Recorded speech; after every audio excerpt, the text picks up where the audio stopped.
Ok, sigue, Manuel. Entonces te decía lo siguiente, lo grande de él es que él niega, y por eso, por el negar, fue que él fue muy duro con la Odebrecht, por eso, porque estaba ocultando algo. Si él está negando, oculta algo, evidentemente. Y el otro elemento importantísimo que la gente no se da cuenta es que Pedro Pablo Kuczynski lo que es economista, y él fue asesor de ello, pero fue en materia económica. Por lo tanto, si la Odebrecht hizo elementos de corrupción en Perú, el responsable en gran medida fue él en algunas áreas.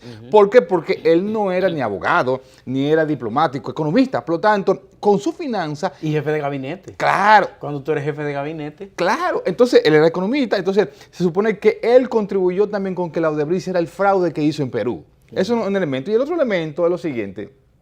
Señores, él lo reconoció. A la empresa de él se le pagaron 2 veces $500,000 a la empresa de él. O sea, que él recibió dinero. Ya por eso, justamente, él puede ser pasible. Un conflicto de interés. No, pero además de los conflictos de interés, es pasible de ser también sometido a la justicia. Primero porque él no era un simple ni periodista ni abogado, economista y asesor de ellos durante 2006 al 2009, 2010. Porque si él no hubiese sido funcionario y además no incurre en la mentira, Sí. él tuviera una explicación a su situación. Hay 3 elementos, pero como yo digo, el más grave es que él es economista, por lo tanto, su labor de asesor es en materia económica. Y si algo hizo la Odebrecht en Perú, como en otros países, fue justamente en materia económica, fue alterar los procesos correctamente, ¿no? Esto por un lado. Lo otro, hay que ver otro elemento, que es el elemento político. Ahora, ¿cuál es el elemento político? Bueno, Fuerza Popular, que es el partido de Keiko Fujimori en Perú, tiene la mayoría en el Congreso. En sus manos está el poder de sacar de la presidencia o dejarlo a Kuczynski. Ahora bien, la otra parte es que al partido Fuerza Popular también se está investigando por asociación. De hecho, lo han allanado 2 veces. Claro. Entonces, es un dilema. En el caso de que Pedro Pablo Kuczynski caiga, le quitaría el puesto a Jorge Glass de Ecuador, que es hasta ahora la figura más alta de América Latina que ha caído producto de los escándalos de Odebrecht, porque Jorge Glass, siendo vicepresidente en funciones de Ecuador, le estalló la granada en las manos de Odebrecht y fue acusado y condenado a 6 años de prisión, que es la pena máxima por este tipo en Ecuador, es la pena máxima por este tipo de delitos, y Jorge Glass está preso sin funciones. Mira, Alex, yo te voy a decir algo. Todo el mundo sabe que la empresa Odebrecht es uno mafioso, ¿no? Yo no soy abogado, pero en toda parte del mundo un proceso judicial y más de ese nivel no se toman 2 días para tú condenar a una persona. Al margen si Jorge Glass hizo o no hizo, porque honestamente no tengo evidencia y como no tengo el sometimiento, no lo puedo hablar, pero me luce sumamente extraño que una persona que lo habían sometido hace 1 mes y 3 días ya lo condenen. Cuando el caso porque entonces tú dices, ven acá, pues entonces el hecho de corrupción solamente se limitó a él. No hay más arista que buscar. Por el caso de Perú, tú lo estás mencionando. Perú tiene casi 1 año en este caso. Aquí tenemos más de 1 año. En Venezuela por igual, Argentina por igual, en Nicaragua por igual, en todos los países. ¿Y cómo es posible que en este caso de Ecuador, en apenas mes y medio, ya tú condenas a una gente? O tú lo estás condenando porque llegó Correa y lo quiere también parte del proceso de inhabilitar a Correa, condenarlo. Porque es insólito. Ahora, ¿en qué tiempo ellos tuvo la justicia de Ecuador de preparar, de encartar y de encontrar culpable a todo eso cuando una investigación tan compleja, porque era una corrupción no de una empresa a otra empresa? Está sin funciones desde octubre. Claro, el mes pasado fue. Le quitaron todas las funciones. O sea, cuando es algo que es un fraude al Estado ecuatoriano, que se supone que tú tienes que investigar a profundidad. Entonces a mí me luce más que un hecho de justicia, un hecho me luce de represalia en contra de Correa. Sí. Mira, y los venezolanos retoman el diálogo y retoman el diálogo. No, ayer fue. Ayer. Fue el viernes que lo retomaron, sí. Ayer. Retomaron el diálogo ayer. ¿Pero cuál diálogo? Los venezolanos, el diálogo. ¿Pero cuál diálogo? El diálogo entre la oposición y el gobierno con la mediación del expresidente de España, José Luis Rodríguez Zapatero, y el presidente Medina aquí en el país. Pero por eso el presidente Fernández se salió de ese diálogo, porque él no es relajo. Fíjate, donde Maduro hace apenas 6 días dijo que en las elecciones del 2018 la presidencial él va a aspirar y que la oposición no se va a registrar como adversario de él, o sea que él va a ir solo. Y ya sacó los partidos, a los partidos de la oposición no pueden competir porque no participaron en las municipales. O sea, el Estado dominicano, el gobierno dominicano más que el Estado, se está haciendo cómplice de esa vagabundería de ese señor. Porque lo que está es ganando tiempo para desactivar la presión social, no es otra cosa. ¿Cómo tú puedes hablar de conversación, de llegar a un acuerdo cuando tú tienes justamente un proceso donde tú dijiste, no, mira, el año que viene yo voy a aspirar y no quiero a nadie de la oposición? Para yo ganar solo, pero además también está el caso ahora de los chavistas que él ha expulsado ahora, está el caso de Rafael Ramírez también, que le pidió la renuncia y ahora lo está investigando por corrupción. Y ahora también. Y hay otros también. Entonces, yo evidentemente no le doy mucha importancia a eso porque sé que eso es parte de una estrategia del gobierno de Venezuela en la cual también el dominicano se ha sumado a esa vagabundería. Mira, yo pienso que Maduro está también gestionando este diálogo, porque tú sabes que él tiene un serio vencimiento desde octubre, él tiene un vencimiento parcial tiene una mora parcial sí, en el cumplimiento del pago de la deuda. Y entonces los países importantes se niegan a permitirle una renegociación de su deuda si esa deuda no es, si esa renegociación de la deuda no es aprobada por la Asamblea Nacional. Y ellos dicen, porque al igual que aquí en la República Dominicana, en Venezuela, el Estado se endeuda con la aprobación del Congreso. Pero esa asamblea es de él. Entonces no, la Asamblea Nacional. De Venezuela. Sí, la Asamblea Nacional. Entonces, como él sabe que la Asamblea y los países se niegan a aceptarle ¿cómo es? La constituyente, ¿qué se llama? Sí, la reforma constituyente, sí. El nuevo Congreso que se creó. Sí, sí, sí. Los países se niegan a aceptárselo y le exigen que la renegociación tiene que ser aprobada por la Asamblea Nacional. Como la Asamblea Nacional no le va a aprobar esa renegociación si no hay una discusión, si no hay un diálogo, entonces eso presiona aún más a Maduro a tener que aceptar.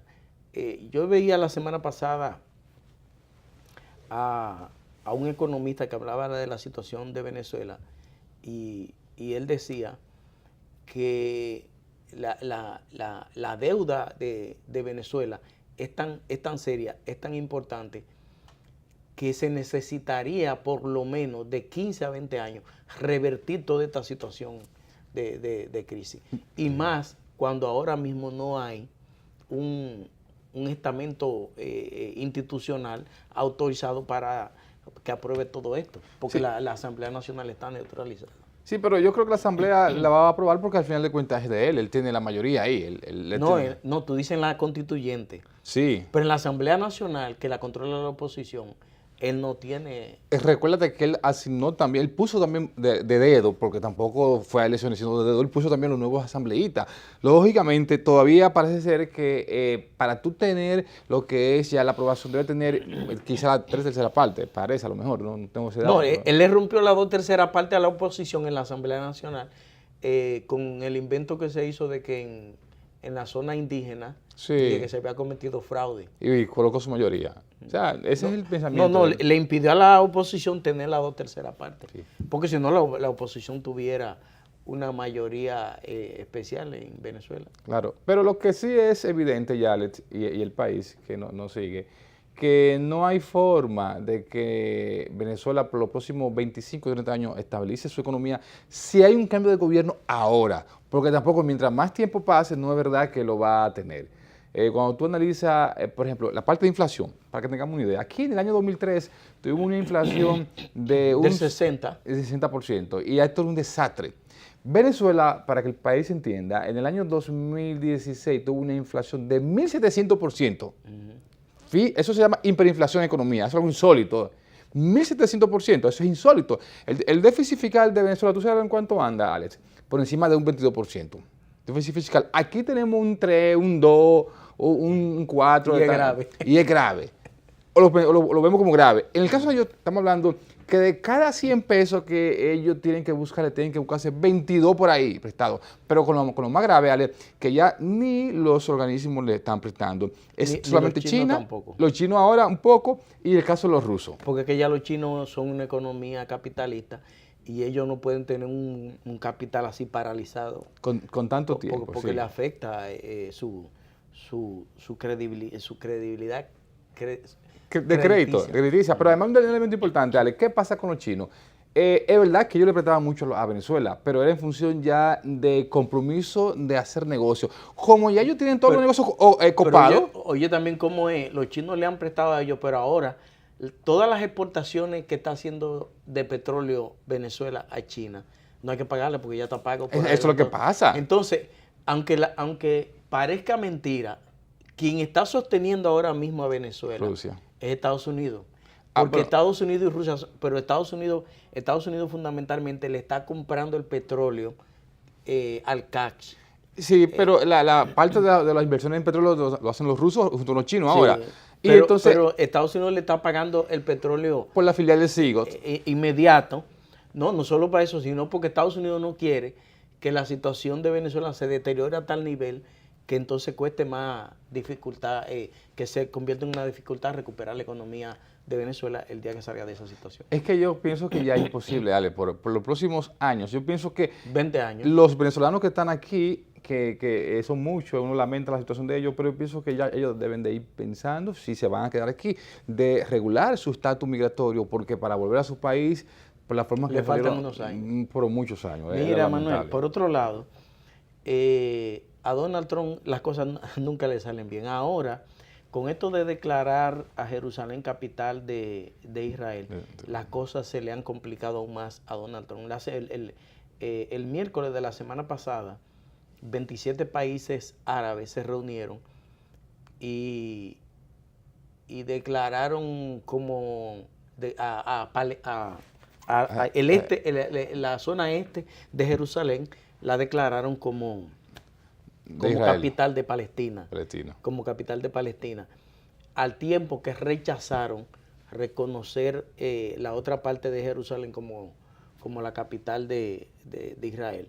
Yo pienso que si Donald Trump hubiese jugado como jugó Bill Clinton, George W. Bush y Barack Obama con el caso de Palestina e Israel, a Donald Trump le fuera mejor. Pero como a Donald Trump lo único que le ha salido bien es lo de la reforma fiscal, porque ha venido de traspié en traspié, ni siquiera lo que todo el mundo creyó que se iba a aprobar, que era la reforma al sistema de salud, al Obama, que les resultó, ni siquiera eso les resultó. Pues Donald Trump, pensando un poco ya en las elecciones del 20 de noviembre, del 20 de noviembre. Para la pira de nuevo. Ajá. Su reelección. Pensando, trató de allanarse el camino con el sector evangélico. Y los judíos también. Y con los judíos. Y entonces lo que ha hecho es crearse un problema mayor, que entonces lo tiene en una situación política muy difícil a nivel internacional y a lo interno de su país. Sí, hay que decirle, por ejemplo, que esos países que participaron esta semana, que fueron 27 árabes, fueron los mismos países en los cuales él se reunió hace alrededor de año y 2 meses, qué sé yo, que fue su primera gira que hizo a nivel global, que fue allá en la gira de Medio Oriente con los árabes acerca de una reunión con los países árabes para el terrorismo. Sin embargo, esa medida que él toma contribuye a fomentar el terrorismo. ¿Por qué? Bueno, y fortalece a Irán. Pero mire el caso reciente. La semana que finalizó en Nueva York hubo un problema con el metro. ¿Tú recuerdas, no? Sí. De que se intentó articular una bomba el lunes y no explotó como debía explotar. Sin embargo, fue producto también de ese tipo de cosas.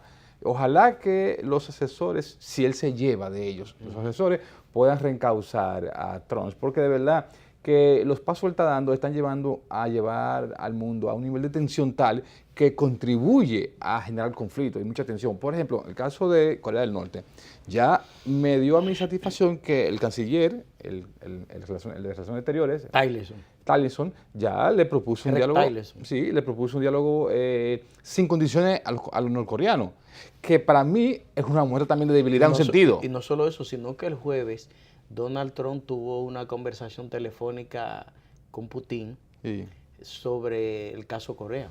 Pero entonces, me imagino entonces que aunque Trump se estuvo de bravucón hacia día, ganó este primer nivel de round el norcoreano. El gordito, como le Claro. O sea, entonces, él demostró fortaleza, ¿eh? Sí. Entonces, algo sabe los Estados Unidos que él puede hacer, que no decidió hacer lo que iba a hacer. Que tiene bomba nuclear. Algo saben ellos.